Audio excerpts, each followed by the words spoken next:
पैसा खोइ भन त्यो भएन एउटा भएन तान्दैन पैसा खोइ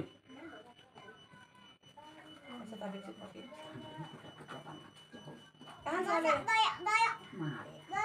लाउने पानी ल्याएर दिनु नि ल्याउनु पर्छ सबै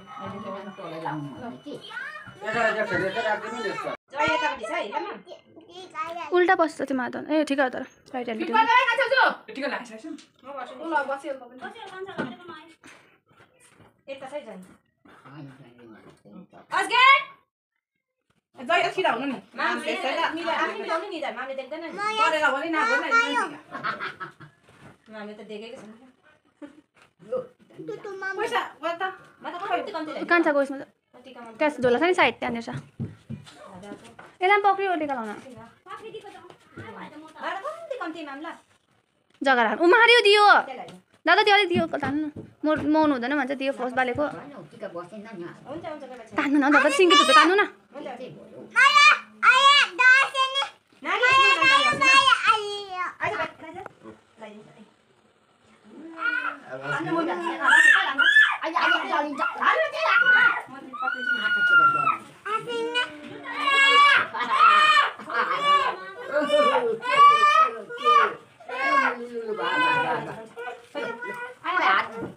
पानी पनि ल्याउँदैन टिका पनि आम ल्याइछ त्यो भन्छ यसलाई उसको लागि सुसाइले खोइ त्यो ठ्याक्कमा हात त्यसो लाग्छ भन्दा राइट कसले गर्नु चामन भने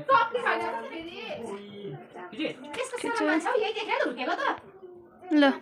बा मामको याद राख यो ज्यादा त ठिक जसरी पनि राम्रो नयाँ त हुँदैन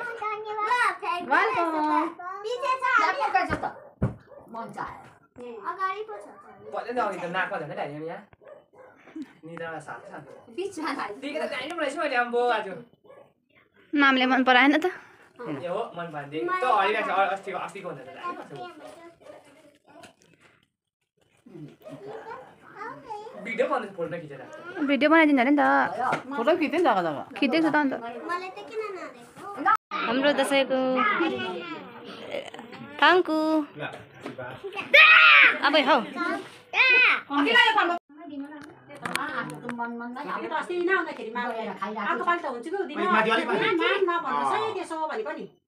त्यसै भन्छ अहिले पनि त्यही भन्छ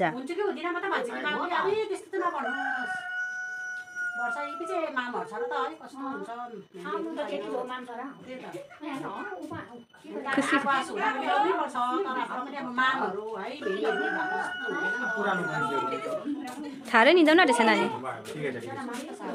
आँसु आनी आँसु आगो आँसु हुँदा पनि आउनै पर्ने हो कि अब भेमे भनेको झन्डै कुरो म अघि ठुलो भाइलाई पनि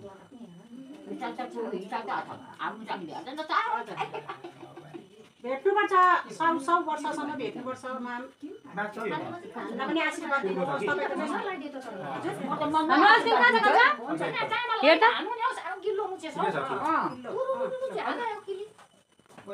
हात लैजा मामको हात त्यसमा दियो ए फोटो खिचेको फोटो खिचेको अरे नि टिका त फर्स्ट यहाँ लाउनु पर्यो नि त अन्त तपाईँको हातको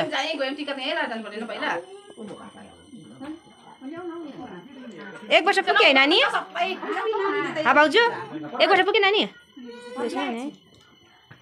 एक वर्ष पुगेन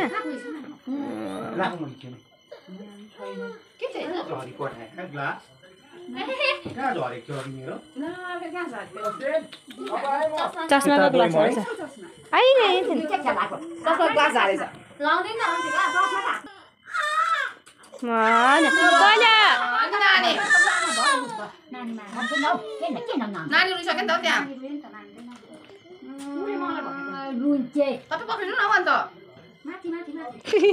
हात आफू पो तान्नुपर्छ है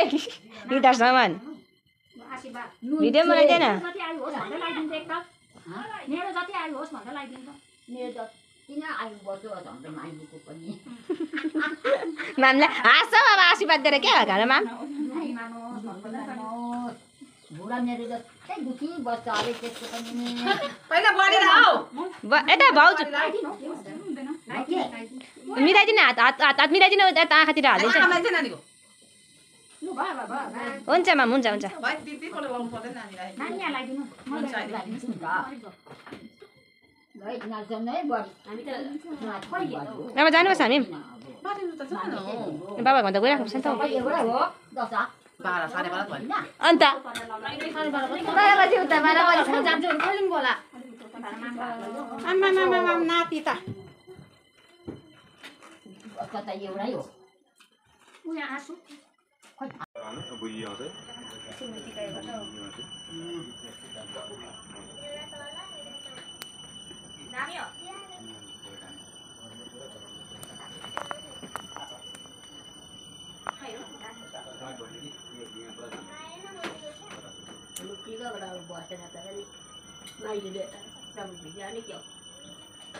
यति नानीलाई राख्छ न टिका त ए लाउँछ यसरी गरिदिहाल्छ मान्दैन त्यही लगाएको लाउँदैन अहिले लाएको टिका फ्याँकिहाल्छ कति सिधा छ नि त है नानी यो त सिधा छ है यो जतिको सिधा फेरि नि कोही छैन नि यहाँ नआएर ल हाम्रोमा हाम्रो घरको मात्र सिधा छ सिधा हुने घरको मात्र सिधा को घरको गक्टाक हाम्रो दुईटा त यो सिधा हेर्नु देख्यो आमा आसु कस्तो सिधा रहेछ अलिकति ल अलिकति हात पक्रिदेऊ न अलिकति लामो छ भाइ लाइदिएको छ त आशीर्वाद गर्न ल आशीर्वाद खुसी हाल्छ हुन्छ यसले त साँच्ची नै लेप्छ भन्छ तल हामी टिका लान आएको नानीको बाउको बिजोक भाइ त छ म चाहिँ मेरो बिजोक तर थाहा सामान बोकेर थाकेर टिका लाउनु आएको नि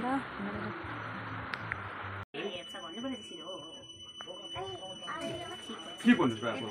एउटा बच्चा पुरा गर्नु हैन त्यो रक्स पुरा अरु त मलाई केही छैन हैन आफ्नो केलीबेटी फोटो खिचिदिन्छु सबैलाई तपाईको दिमा चाहिँ यसको चाहिँ हैन यो है मेरो चाहिँ यो चाहिँ कलेको चाहिँ सबै बुझाउनु चाहिँ आगो तपाईँको बदले आशीर्वाद त अझै दिनुभयो त अन्त यो है तपाईहरु चाहिँ यसरी नै यसरी नै किन रुको तिमी चाहिँ आशा बुझेको त अघि बिच सुन्नु भयो तपाईले है हुन्छ बरु आगो बस्नु मैले के भन्दैछ नानीले के त मैले के भने तिमीलाई यहाँ अर्कोले प्याङको पक्का चला खोइ यहाँ छ तान्छु पेन ओइ पानी बनाउनु यहाँ छ भन्ने छ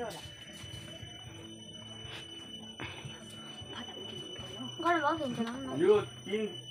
फर्का फर्का चाहिँ काम चाहिँ के हो भनेको चाहिँ यो चाहिँ आफ्नो कुरा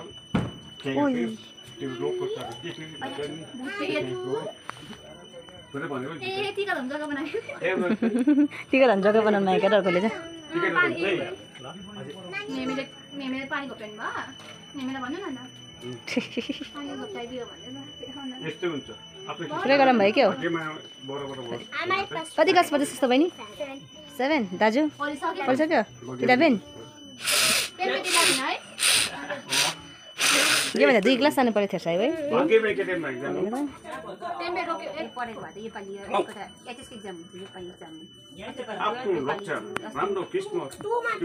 कलेज गरिसकेको हुन्थ्यो फर्स्ट इयर गर्दै रहेको हुन्थ्यो टीका सुकाउने ला टीका त उपमा मेटा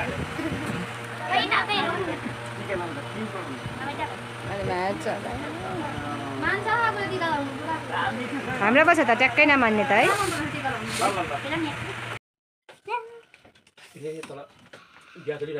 कुच्चोले प्रशान्त